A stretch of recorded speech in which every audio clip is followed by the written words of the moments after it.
El motor se apagó como si alguien hubiera soplado una vela en medio del tráfico. Fue un silencio seco, abrupto. La avenida quedó a medias entre bocinas y conversaciones que se cortaron de golpe. Un Rolls-Royce negro, impecable como una pieza de museo, se detuvo atravesando 2 carriles. Su chofer frenó y abrió el cofre con una ceremonia de incomodidad.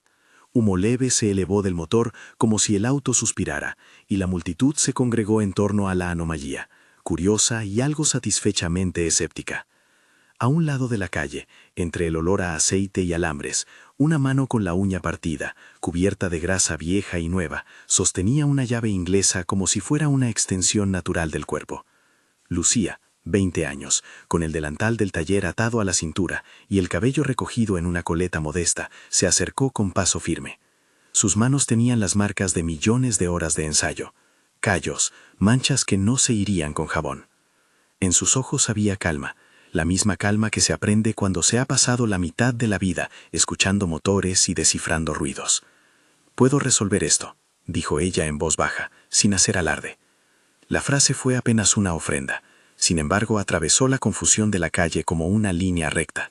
De inmediato, un hombre en el capó alzó la vista. Esteban Morales, el empresario que había llegado envuelto en una burbuja de vidrio y cristal, dejó escapar una carcajada sin malicia aparente, más bien con la seguridad de quien sabe que sus privilegios lo protegen. Se veía mucho más pequeño junto a esa máquina, pero su risa retumbó grande, como una campana de metal. «¿Una chica?», dijo, con esa mezcla de sorpresa y diversión que a veces confunde el desprecio con la curiosidad. «No me hagas perder el tiempo, cariño. Llamen a mi gente». Un coro de miradas acompañó la escena. Algunos miraban con condescendencia, otros con expectación. Don Héctor, el mecánico que regentaba el taller de la esquina y que había enseñado a Lucía a leer los latidos de los autos, apareció entre la gente, sus manos también manchadas, su rostro surcado por líneas que contaban historias de noches en vela y motores que no querían cooperar. «Déjala», dijo don Héctor sin alzar la voz. «Si quiere, que lo intente». El chofer bajó con un gesto de irritación. El capó se abrió con un sonido metálico. Lucía se inclinó. La luz de la tarde dibujó el contorno de sus pestañas. No era temeraria. Miró, sintió el calor en el aire, aspiró el olor a goma quemada mezclado con combustible, y dejó que sus dedos hicieran lo que su mirada ya había ordenado. Primero escuchó, apoyó la oreja cerca del bloque del motor, como si allí se guardaran los secretos. Después tocó. Siguió una rutina que para ella era un mapa. Diagnosticar por sonido, por vibración, por temperatura. Una manera de hablar con la máquina. «Es el tensor de la correa», dijo Lucía, sin alardear. «Y hay un sobrecalentamiento en una bomba auxiliar. Puede ser una fuga en una manguera». Si la correa resbala, el alternador no carga. Si la bomba falla, se apaga la refrigeración. El millonario se rió de nuevo, menos por lo que dijo ella que por la audacia de la situación. Alguien con la cuenta bancaria recostada como una armadura no teme a los gestos desesperados. Sacó su teléfono y con la despreocupación de quien cree que todo puede comprarse, lanzó una frase que había practicado muchas veces en reuniones donde la gente aplaudía las decisiones audaces. «Si arreglas mi coche en 20 minutos, te doy $1000», dijo en voz alta, con el tono de quien hace una promesa que sabe que no será cumplida por la imposibilidad del reto. El número no era lo importante, era el gesto de poner un precio y una audiencia. Se oyó una oleada de murmullos. Lucía no respondió de inmediato. Miró a don Héctor. Él asintió con la cabeza, un asentimiento que era más una autorización que una bendición paternal. En el taller se había enseñado que delante de la multitud, algunas decisiones tienen que tomarse con la cabeza fría. «Puedo resolver esto», repitió Lucía, ahora con más fuerza, «pero lo hago con quien respete el trabajo y respete que esto no es un espectáculo». La gente se dividió entre quienes pensaban que era una locura y quienes vieron en su voz la serenidad de alguien que sabía lo que hacía. El millonario arqueó las cejas, encantado con el juego. «Que así sea», dijo él. «Veamos si tus manos valen lo que dices». Pidió que se apartaran, que dejaran espacio. Alguien del barrio ya había sacado su celular y sin buscar una historia había encontrado una imagen. La imagen fue la que encendió la chispa. El video que después se convertiría en viral empezó a grabarse en ese instante. La mano sucia que se asoma entre el brillo del motor, la frase breve, la carcajada de Esteban y el ruido de la calle que se contiene, como si la ciudad entera aguardara.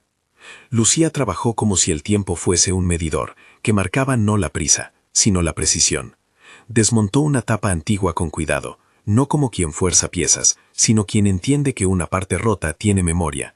No explicó cada movimiento, pero sí comunicó lo esencial. Quitó la correa dañada, la reemplazó por una que habían guardado para emergencias, ajustó el tensor con un par de golpes certeros y revisó la manguera que tenía una fisura reciente. Cuando limpió una terminal oxidada y la roció con un compuesto que no explicó del todo, lo llamó limpiador. Don Héctor le arrojó una mirada orgullosa que decía más que 1000 titulares. El coche, que hasta hacía un momento se había parecido a un gigante enfermo, empezó a mostrar signos de recuperación. Un tic, un respiro, un intento de arranque. Lucía pidió que alguien sostuviera la linterna. El chofer obedeció. Al tercer intento el motor respiró con un ronroneo que devolvió a la avenida la normalidad. Fue un sonido pequeño y delicado, pero en ese instante el silencio no era ausencia, sino reconocimiento. La multitud estalló en un aplauso que era mezcla de sorpresa y admiración. El empresario, sorprendido, alcanzó a decir algo que no encajaba del todo con la escena. Su rostro, además de la resignada humillación, mostró un destello que parecía venir de un lugar muy lejano. Nadie lo notó excepto don Héctor, que lo miró con la mirada de quien reconoce en otro hombre las mismas cicatrices. Había algo en el gesto, una ternura rota, como una puerta entreabierta por la que un recuerdo pudo pasar. «Bien», dijo el empresario, y su voz intentó recomponerse. «Bien, paga lo que tengas a bien pagar». «Yo no trabajo por espectáculo», replicó Lucía, devolviéndole la llave con la dignidad de quien no reduce su oficio a moneda fácil. «Si usted valora el trabajo, lo pagará de forma justa, y si no, que sea por las razones correctas». El empresario tragó la risa y por primera vez se notó un gesto de incomodidad. Pagó una suma simbólica. No era la riqueza de su cuenta lo que llenó el gesto, sino el gesto en sí. Un billete y una tarjeta que, más allá del valor, reconocía culpabilidad y curiosidad. Lucía no la tomó como trofeo, la dejó sobre el capó, aceptó el pago porque no podía negarlo y guardó sus herramientas en el delantal. Alguien subió el video a una red social y, como pasa con las historias que tocan una fibra colectiva, empezó a multiplicarse gracias a la gente que veía en Lucía algo familiar. El talento contenido por circunstancias, el coraje de presentarse ante el poder sin pedir permiso, la destreza que no se anuncia y se confirma en los hechos. Los comentarios comenzaron a llover. «Genio, contrátenla, qué vergüenza, esto es lo que México tiene, qué fuerza». Había un hilo compartido, orgullo por la habilidad y rechazo por la carcajada inicial.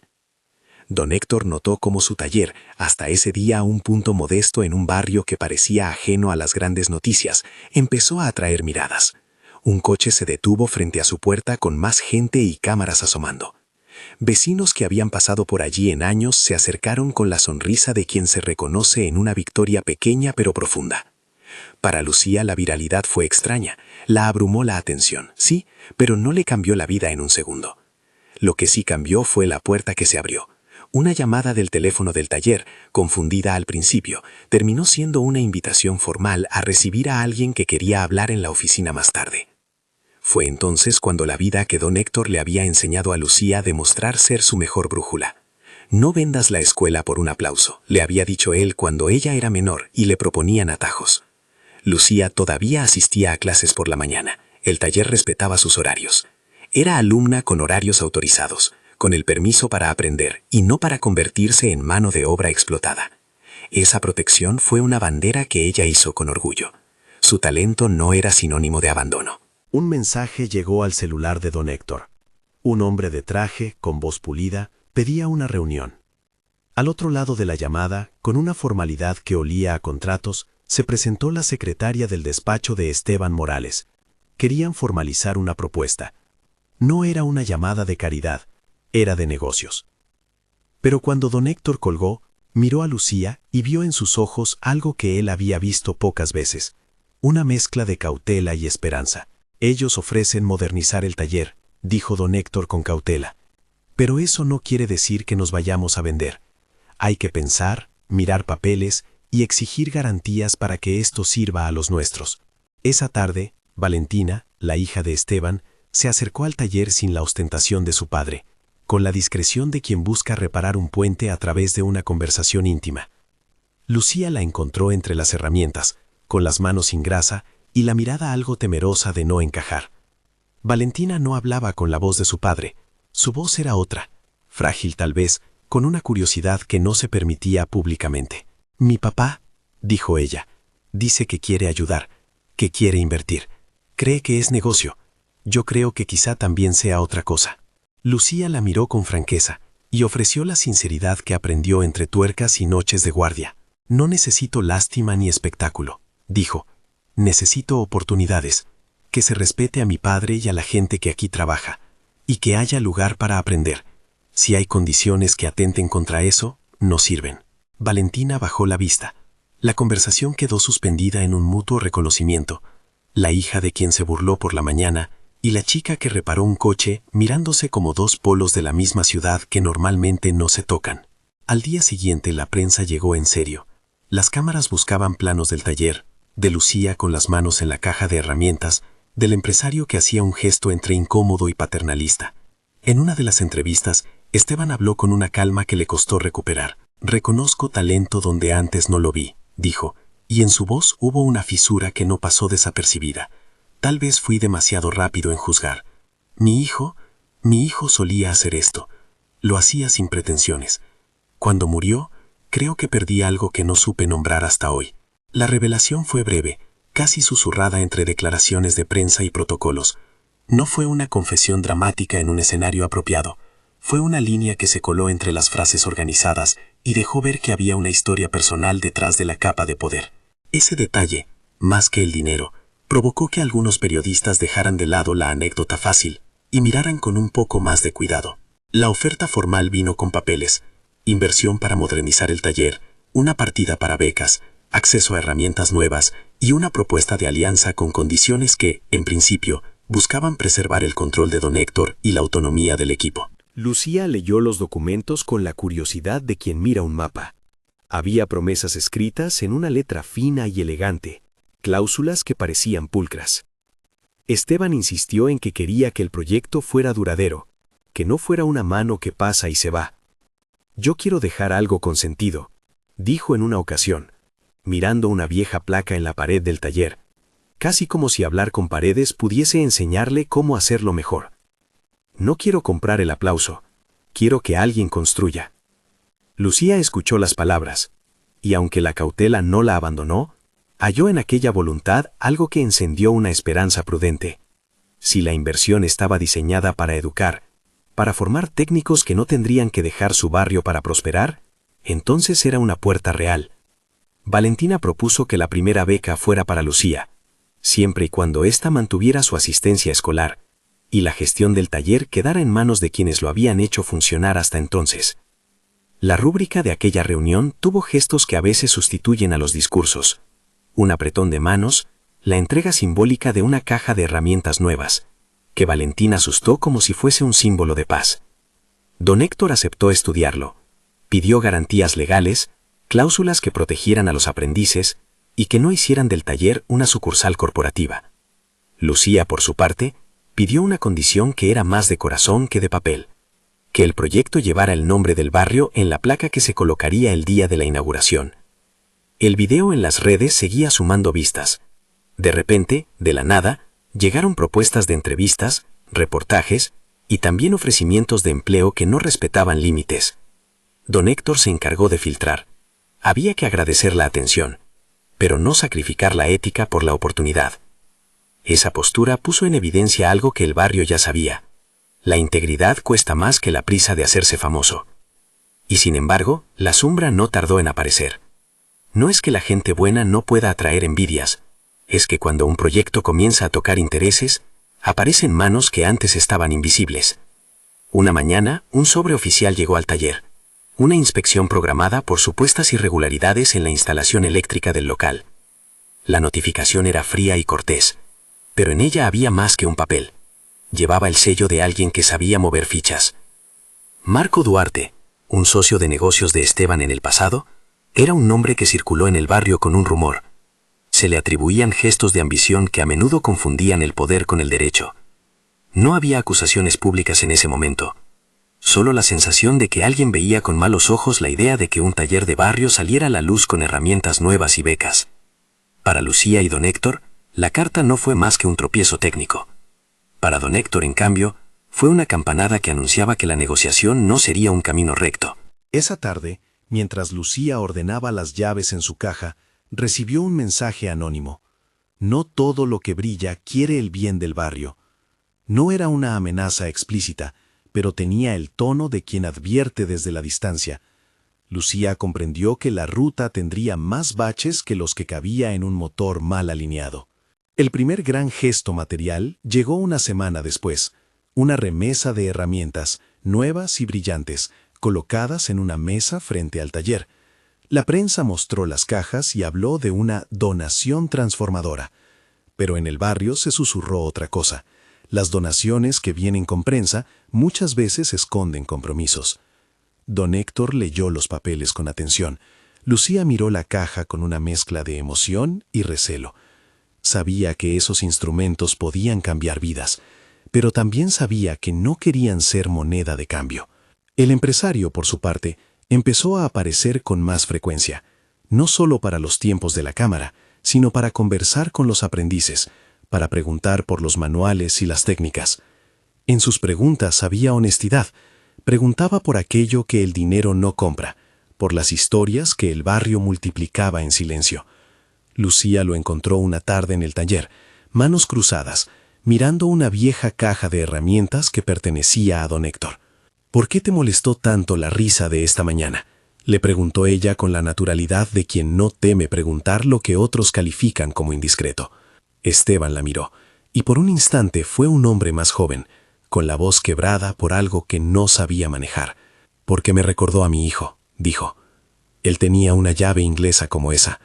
La usaba antes de que todo se rompiera entre nosotros.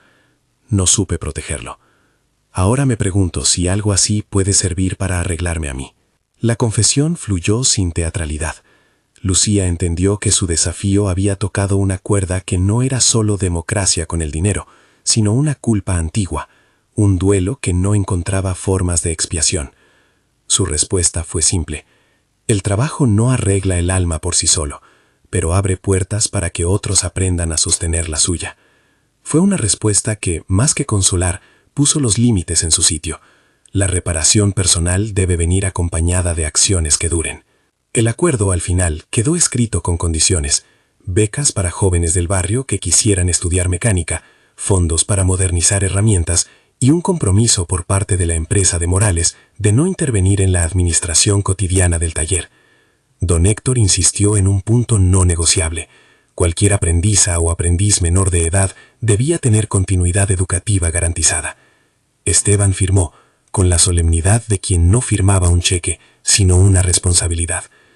El día en que se anunció públicamente la alianza, el taller lucía distinto.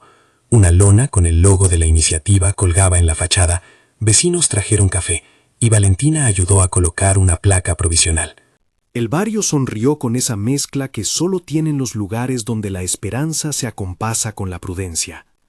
Sin embargo, mientras las cámaras repetían un ritual de las imágenes perfectas, en la calle lateral, bajo la sombra de un árbol, una figura observaba con los brazos cruzados. Marco Duarte, con una sonrisa fina que no prometía nada bueno. Pocos se fijaron en él. Marco tenía la habilidad de moverse por los bordes de las cosas importantes sin ser parte de ellas. Pero esa tarde, cuando la gente repartía abrazos y recogía el eco de las palabras bonitas, Marco marcó en su libreta un nombre y una fecha. No era una nota inofensiva, era la primera pieza de algo más grande, una sutil maquinaria que se empezaba a armar sin ruido. Lucía regresó a casa esa noche con los músculos cansados y la cabeza llena de pensamientos. Su madre le preparó sopa. Don Héctor le llamó por teléfono para decirle que la había visto en la televisión y que se sentía orgulloso. Antes de dormir, Lucía miró las herramientas nuevas que don Héctor había guardado bajo llave y pensó en la promesa que esa caja representaba. No era solo metal, era posibilidad. En la cama, con el celular en la mano y el video que ya circulaba en su pantalla, Lucía leyó cientos de mensajes. Hubo quienes querían convertirla en un ícono, algo que la incomodó. Otros ofrecían apoyo concreto para que pudiera estudiar. Otros pedían que se cuidara de los buitres mediáticos. Ella respondió lo que pudo, con la sencillez de alguien que no quería discursos, sino soluciones. A la mañana siguiente, mientras el taller abría sus puertas de costumbre, el aviso en la puerta cambió de color. Un inspector municipal había programado una visita aleatoria, según el sobre que alguien dejó en el parabrisas. La rutina del barrio se tensó como una cuerda que sabe que la melodía puede cortarse. Para muchos, aquel era apenas un trámite. Para otros, era la primera señal de que lo improbable, una vez anunciado en público, atrae tanto aliados como opositores. Lucía levantó la vista y respiró hondo. El mundo le ofrecía una oportunidad y posiblemente un combate. En su bolsillo, junto a la llave de su casa, guardaba la frase que le había dado coraje días antes. No era un mantra, sino una promesa simple. Puedo resolver esto. La había dicho frente al coche, frente al millonario, frente a una multitud que quisieron convertirla en objeto de espectáculo. Ahora la decía en silencio, para sí misma, reconociendo que arreglar aquel coche había sido apenas el primer tornillo de una máquina mucho más grande. Alguien llamó desde la esquina, un mensajero con un sobre. Dentro venía una invitación oficial para una reunión en la oficina central de Morales. Querían cerrar detalles. Lucía guardó el sobre con cuidado y miró a don Héctor. «Lo haremos juntos», dijo él. Ella asintió. Sabía que la red de protección no solo consistía en las herramientas nuevas o en la placa que pronto colgarían. Consistía en mantener la escuela como prioridad, en exigir transparencia, en sostener la dignidad del oficio. Todo eso era lo que pretendía defender si la vida la empujaba a hacerlo. La tarde anterior al encuentro con Morales, el barrio se llenó de rumores. Unos decían que el empresario quería una campaña de relaciones públicas, otros que su intención era verdadera. En la casa de Lucía, la cena fue ligera, y la charla se tendió hacia lo que implicaba firmar papeles que para ella tenían que llevar su nombre y el del taller. No quiso convertirse en un símbolo de nadie. Quería que su historia fuese un trampolín para otros, no un pedestal para su soledad. Esa noche, mientras las luces del barrio se apagaban una a una, Lucía escribió en una libreta una lista corta: escuela, taller, transparencia, becas, comunidad. Fue un juramento en tinta. Afuera, en la calle, el ruido de la ciudad no le permitió dormir del todo. Cuando por fin cerró los ojos, tuvo la sensación de que la máquina que había puesto a la tira en la avenida hacía eco en otras máquinas. Era el latido de una comunidad que quería ser escuchada. Al amanecer, cuando el autobús de línea pasaba con su rugido habitual y los primeros rayos de sol golpeaban las herramientas nuevas, don Héctor le dijo algo que se le quedó clavado. «No se trata solo de arreglar motores», le dijo. «Se trata de mantener el taller en forma para que la ciudad entienda que aquí también se construye futuro». Lucía sabía que esas palabras valían más que cualquier diploma. Iba hacia la reunión con una mezcla de responsabilidad y miedo controlado. No era el vértigo de la fama lo que la hacía temblar. Era la posibilidad de que su barrio fuera usado como portada de un discurso que luego no se cumpliera.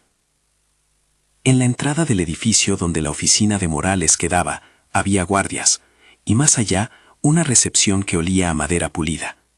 La sala de juntas reunió a personas con trajes perfectos y a otras con manos que olían a aceite. Cuando Lucía cruzó la puerta, la cámara de seguridad la enfocó, y por un instante pensó en la ironía. Toda su vida se limitó a horas en un taller, y ahora su vida pública iba a tratar de encajar en un mundo donde la palabra opportunity venía con letra pequeña. Esteban la recibió con una sonrisa que intentaba ser cálida. Sus manos temblaron apenas cuando le ofreció un asiento. Valentina, a su lado, observaba como quien mira a una hermana pequeña que está aprendiendo a armar algo por primera vez. Don Héctor se sentó frente a una mesa que olía a decisiones grandes. La reunión fue un tejido de términos, compromisos y promesas. Lucía escuchó, habló cuando tuvo que hablar, y añadió una condición que fue más que una petición: que su responsabilidad con la escuela se mantuviera, y que el taller siguiera siendo un lugar para aprendices, no una sucursal de imagen.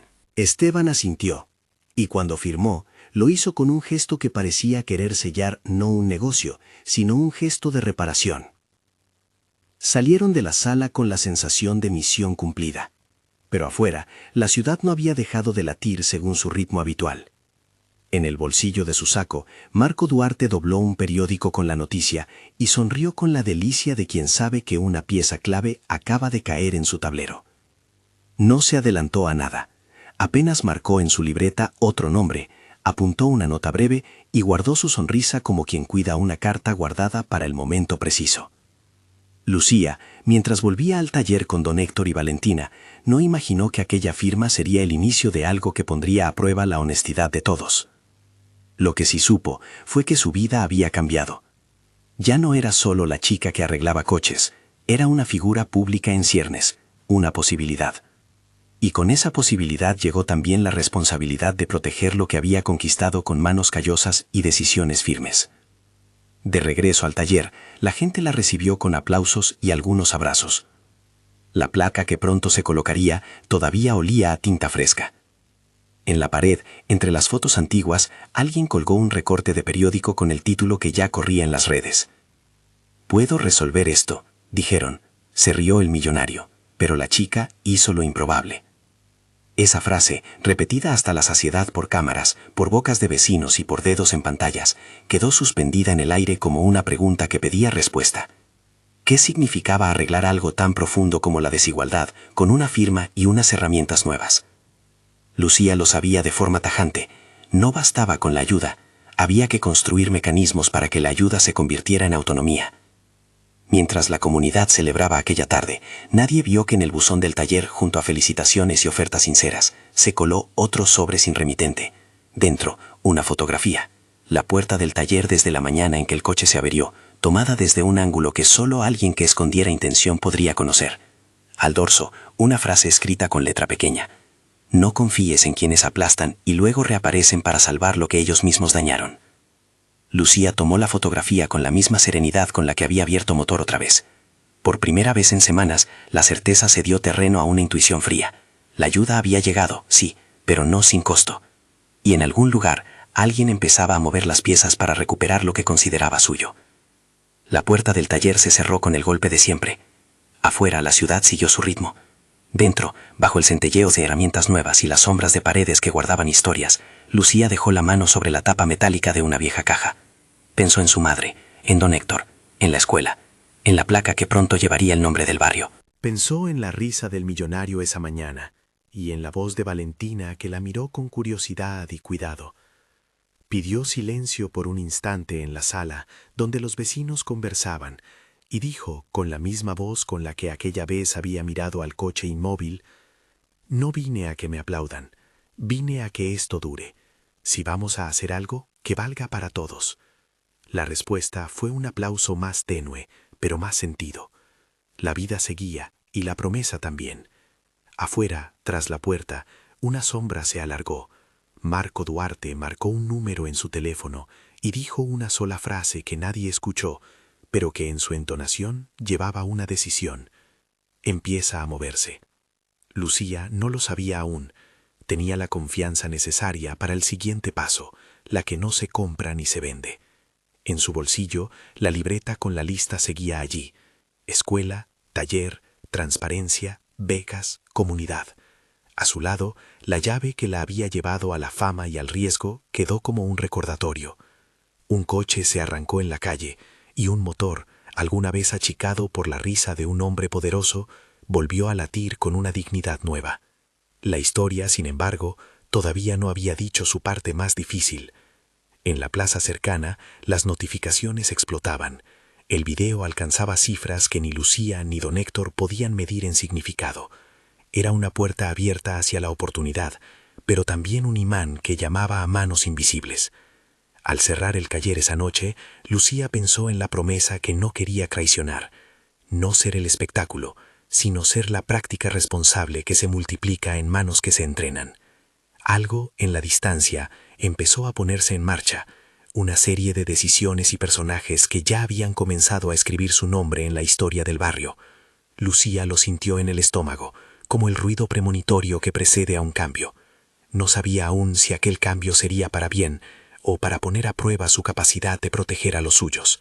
Lo que sí sabía con claridad era una cosa: Iba a luchar para que lo improbable no se convirtiera en un aplauso efímero, sino en un taller que enseñara a toda una generación a sostenerse.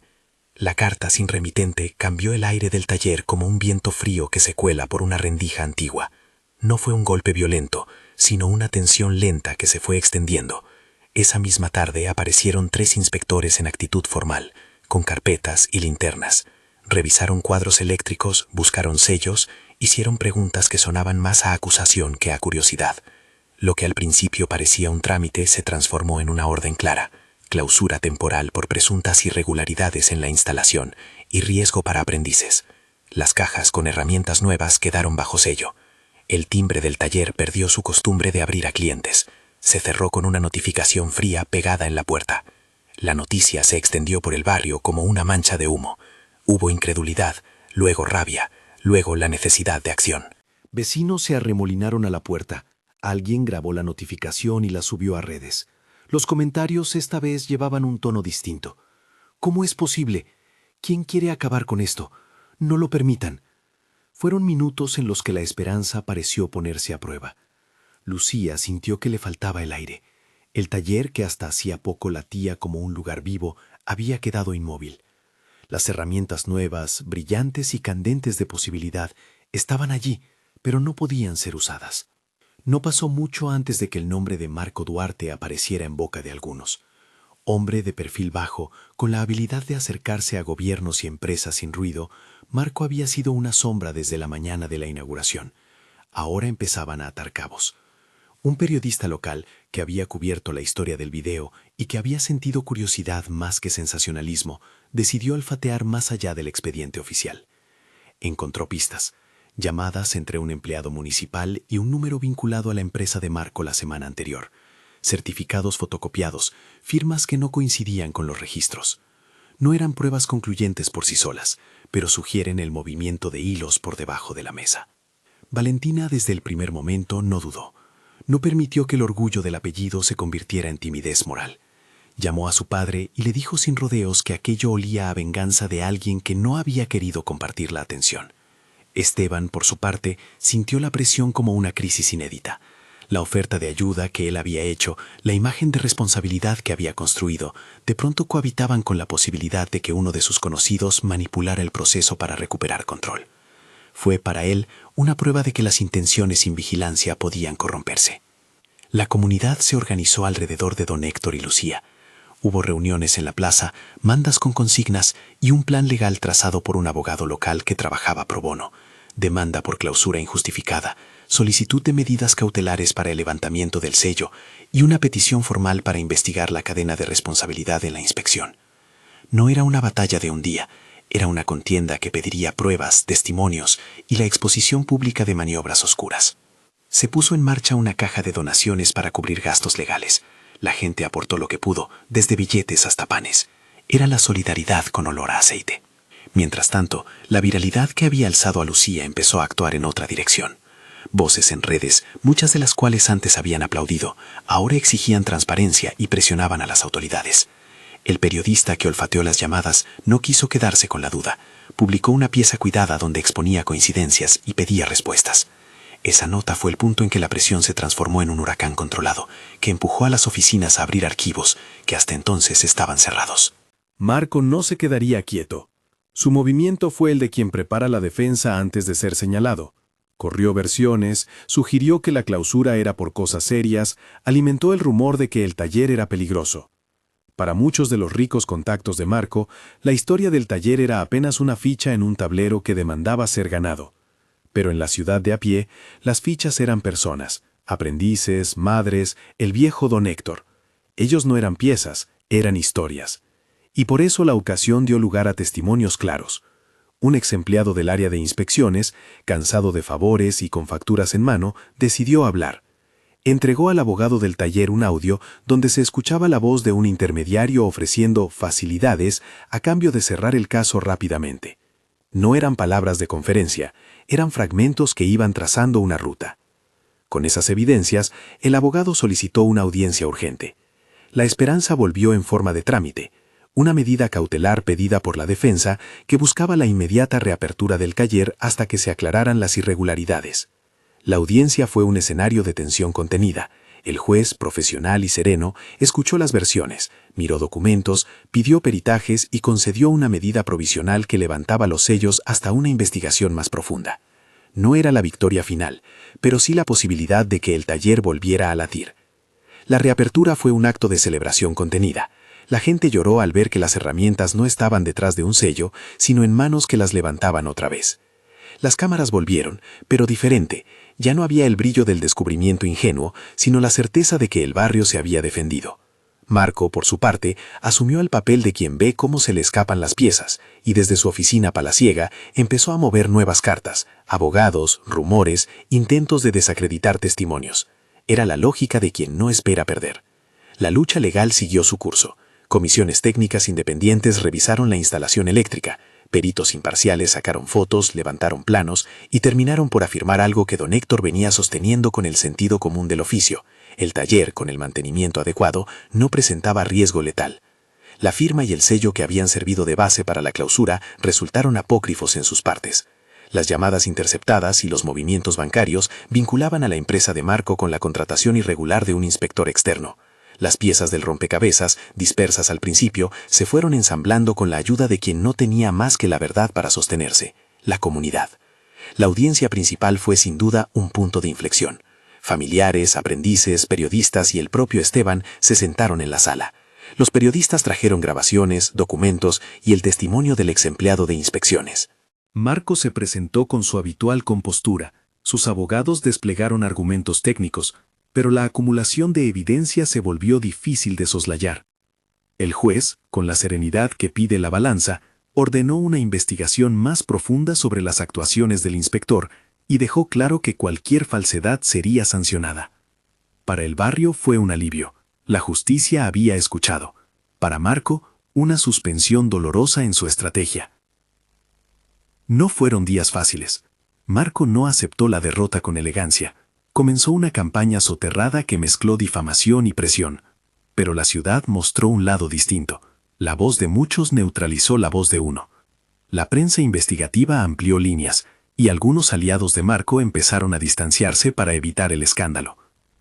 Esteban, en un gesto que era más personal que corporativo, decidió que no se escondería. Puso recursos a disposición del proceso para asegurar que no se tratara de un arreglo superficial. Su motivación, cada vez más clara, era otra que la de la imagen. Buscaba honorar la memoria de su hijo componiendo algo duradero. Esa decisión marcó su transformación. No era un gesto público para lavar culpabilidades, era una responsabilidad que había aprendido a asumir. Con el tiempo, el caso judicial tomó la traza de la verdad. Hubo sanciones administrativas para el inspector implicado, y para algunos intermediarios. Marco enfrentó la pérdida temporal de influencia en los proyectos locales, y un escrutinio que para alguien que vivía entre opacidades era un espejo incómodo. Nadie celebró con júbilo la desgracia ajena, pero el barrio respiró. La ley, pese a sus tiempos, había provisto de justicia. Mientras tanto, el proyecto del taller no quedó suspendido a la espera del veredicto. Con la apoyatura de donaciones, de una campaña de microfinanciación y de la gestión transparente acordada con Esteban, se avanzó en la formalización del centro de capacitación. Se constituyó una junta mixta donde convivían representantes del taller, madres, jóvenes aprendices y un consejo técnico formado por docentes del Instituto Técnico Local. Esa estructura fue el corazón del nuevo acuerdo: autonomía administrativa con supervisión externa, para asegurar buenas prácticas y continuidad educativa. No era la propiedad de unos pocos, era un bien comunitario. El día de la inauguración formal, meses después, tuvo un tono distinto al anterior. No hubo cámaras buscando el contraste ni juegos de estridencia. Hubo discursos claros, manos entrelazadas, y la presencia de quienes habían peleado por aquello. Lucía, vestida con el uniforme de una estudiante que ya no solo aprendía sino que enseñaba, cortó la cinta junto a Valentina y don Héctor. Esteban, con la frente más serena que al principio, se dirigió a la concurrencia con palabras medidas. No buscó redención fácil ni dramatismo. Habló de responsabilidad, de memoria y de lo que significa invertir en personas. En un gesto que conmovió, propuso que el centro llevase el apellido de su hijo como homenaje silencioso, un reconocimiento a lo que la pérdida le había enseñado, una promesa de futuro que se escribía en una placa. La placa, más que un metal, fue una palabra pública. Allí se leyó el nombre y una dedicatoria que no apelaba al drama, sino a la acción colectiva. Lucía, al posar la mano sobre el metal, sintió que la promesa que había hecho en su libreta, escuela, taller, transparencia, becas, comunidad, empezaba a tomar forma con vértices reales. Esa inauguración no constituyó el final de un conflicto, sino el inicio de una praxis: enseñar, dar becas, certificar a jóvenes, vincular a empresas que respetaran los términos y garantizar la escolaridad de los aprendices más jóvenes. El proyecto se ordenó en módulos: mecánica tradicional, electrónica automotriz, gestión de taller y emprendimiento social. Se creó un fondo de becas administrado por una coalición de vecinos y técnicos. Un protocolo garantizaba que cualquier menor que entrara en el programa continuara en la escuela.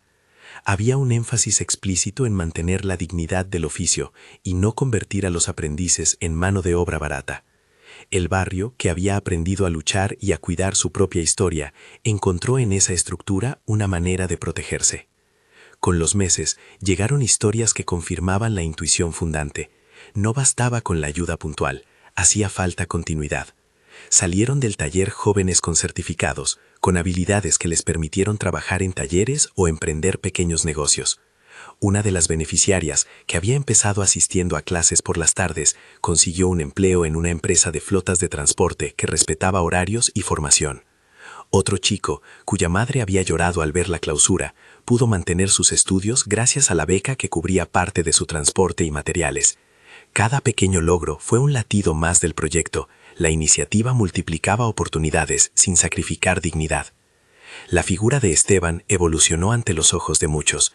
Ya no era solo el nombre de unas cuentas, ni la risa que animó una mañana. Se convirtió en alguien que escuchaba y aprendía.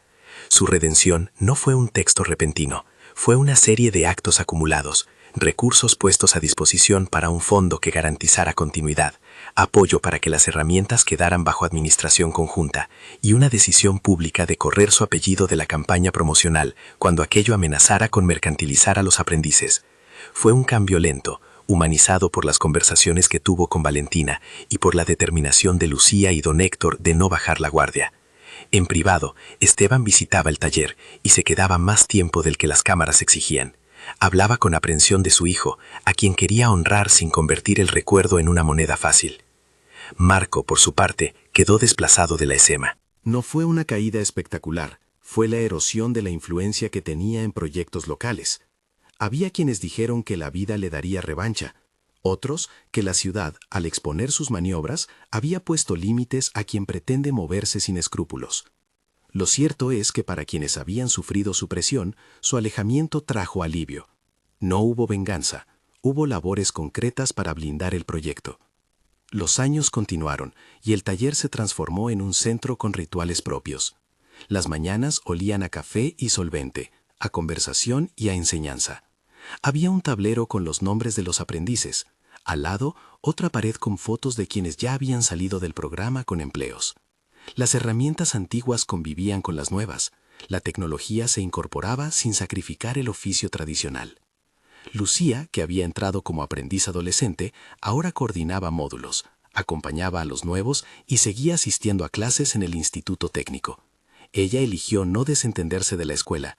Sabía que su educación era un derecho y una defensa. Al mismo tiempo, impartía talleres sobre ética laboral, sobre cómo negociar condiciones y sobre la importancia de mantener la autonomía de proyectos comunitarios. Valentina encontró su lugar sin teatralidad, lideró el componente de vinculación con empresas que respetaran el modelo. Su rol fue el de puente, no el de patrona. Ayudó a crear convenios donde las empresas sponsors contribuyeran con materiales y proyectos sin imponer la administración. Fue un aprendizaje para ambos mundos, para la élite entender límites, para el barrio acceder a recursos conservando su soberanía. Hubo momentos de tensión, por supuesto, no todo resultó perfecto.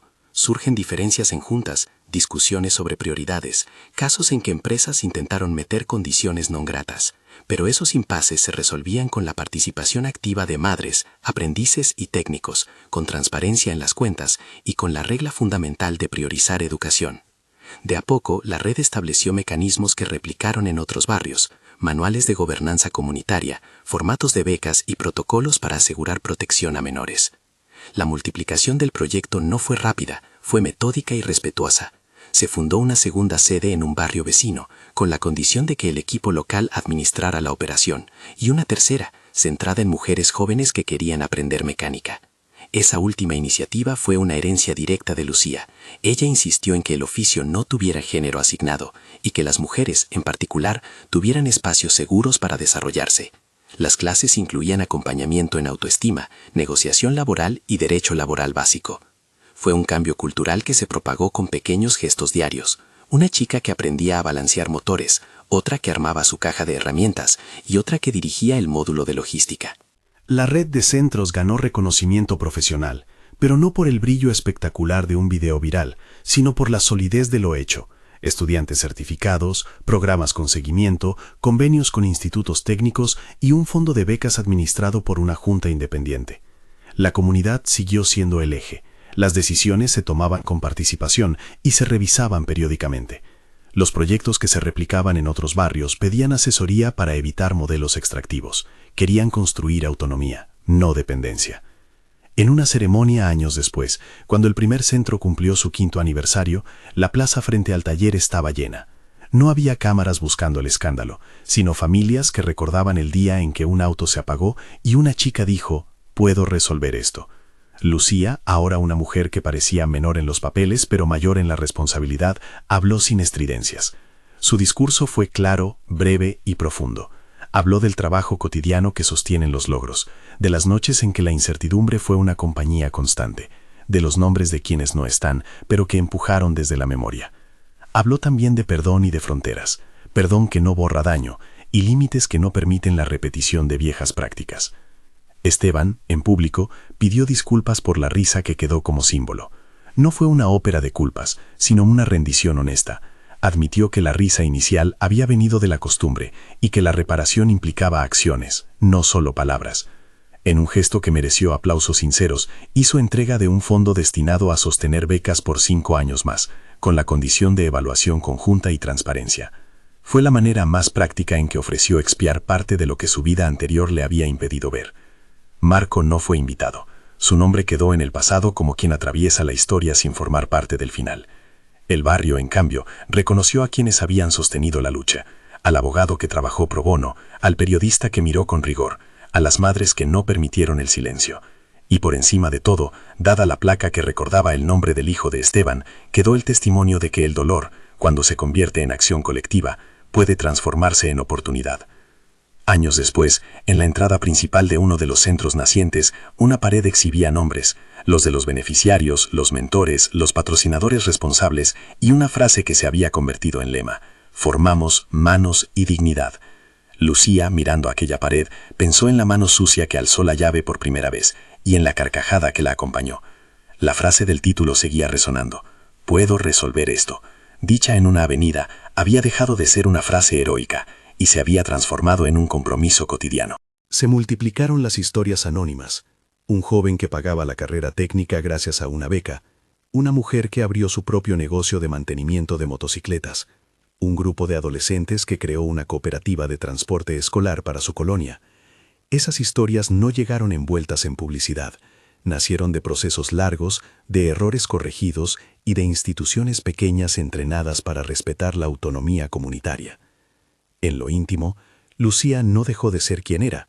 Seguía yendo a clases, leyendo manuales, probando nuevas técnicas y enseñando con paciencia. A veces, en la noche, se sentaba con don Héctor y repasaban casos. Cómo enfrentar reclamaciones, cómo negociar con proveedores, cómo mantener la escuela viva. Don Héctor, que veía en cada nombre el arraigo del barrio, sonreía con la seguridad de quien sabe que su oficio se perpetuaría, no por la fama, sino por la constancia. Valentina y Lucía continuaron su relación como dos mundos que aprendieron a dialogar, no sin fricciones, pero con respeto. Valentina no buscó convertirse en patrona, fue la promotora de que las empresas amigas respetaran cláusulas de autonomía y no instrumentalizaran a los aprendices. Esa forma de actuar mitigó la tentación de convertir los centros en vitrinas de marketing. En una mañana cualquiera, Un grupo de niñas entró por primera vez al taller para un curso corto de introducción a herramientas. Miraban con asombro las cajas, las llaves, las caras concentradas. Una de ellas, con decidida mirada, tomó la llave y dijo en voz baja: «Quiero aprender». Lucía recordó su propia mano sucia aquella mañana en la avenida y sonrió. La aspiración había encontrado cauce. El legado, en su sentido más auténtico, fue la transmisión de un oficio con ética. Un manual no escrito que decía que la formación debe respetar horarios escolares, que las becas deben sostener trayectorias, que la comunidad decide y que las alianzas externas son valiosas solo se ajustan al marco acordado. Ese manual fue capaz de inspirar réplicas en otros barrios y, con cuidado, a otras ciudades. No fue una franquicia, fue una red que pedía personalización y respeto. El epílogo de esta historia no busca melodrama ni aplausos, busca mostrar que el improbable dejó de ser una excepción para convertirse en método. Lucía, sentada frente a una mesa con papeles de inscripción y solicitudes, observó cómo la ciudad se transformaba de a poco. Un motor reparado ya no era solamente un acto técnico, sino una metáfora de reparación social. Los años le enseñaron que las risas de desprecio pueden preceder el reconocimiento, pero que la verdadera medida está en lo que queda cuando las cámaras se apagan. En el aniversario de la inauguración más auténtica, Esteban, con la voz templada, se acercó a Lucía y le dijo algo que no necesitó prensa para ser verdad. «Gracias por no vendernos la esperanza», murmuró. Ella le devolvió la mirada con la sencillez de quien sabe que las palabras no bastan. «Gracias por aprender a escuchar», respondió. «Esto no es de uno solo». La multitud no buscó la épica. Hubo abrazos, fotos humildes y la presencia de quienes habían trabajado en las sombras. En la pared, bajo la placa que llevaba el nombre del hijo de Esteban, se colocó una pequeña caja con un registro. Allí, quienes egresaban del programa escribían su nombre y su oficio. Era una sencilla forma de contar que la historia seguía viva. Y la frase que arrancó todo siguió circulando, ahora como enseñanza más que como reto. «Puedo resolver esto». Se reía el millonario aquella mañana. Su risa quedó registrada en un clip que ahora forma parte de la memoria pública, no para humillar, sino para recordar cuánto cuesta desaprender prejuicios. El millonario, por su parte, dejó de ser carcajada y se convirtió en colaborador imperfecto y humano, que había aprendido a oír el duelo que lo había moldeado y a convertirlo en responsabilidad tangible. Al final, aquello que alguna vez pareció improbable se hizo cotidiano por una razón simple, porque un barrio decidió no permitir que otros decidieran por ellos, y porque una chica con las manos manchadas entendió que arreglar un motor era también enseñar a sostener un futuro. La reparación no fue solo del coche, ni la victoria solo de una jornada. Fue el resultado de la suma de pequeñas decisiones que protegieron la dignidad y abrieron una ruta que hoy forman a nuevas generaciones. Si esta historia resonó contigo y crees en el talento sin etiquetas, comparte este relato para que más personas conozcan cómo la comunidad y la educación pueden transformar oportunidades. Suscríbete para seguir escuchando historias de personas que, con manos y voluntad, cambian su mundo. Porque al fin y al cabo, no fue únicamente el auto lo que se reparó aquella tarde, fue algo más profundo, una red de confianza, una escuela que garantiza el derecho a aprender y a sostenerse, y la convicción de que cuando la gente se organiza y respeta su propia dignidad, lo improbable deja de ser un truco y se convierte en posibilidad real. Se rió el millonario, pero la chica hizo lo improbable, y lo convirtió en trabajo hecho con amor y en legado para quienes vienen detrás.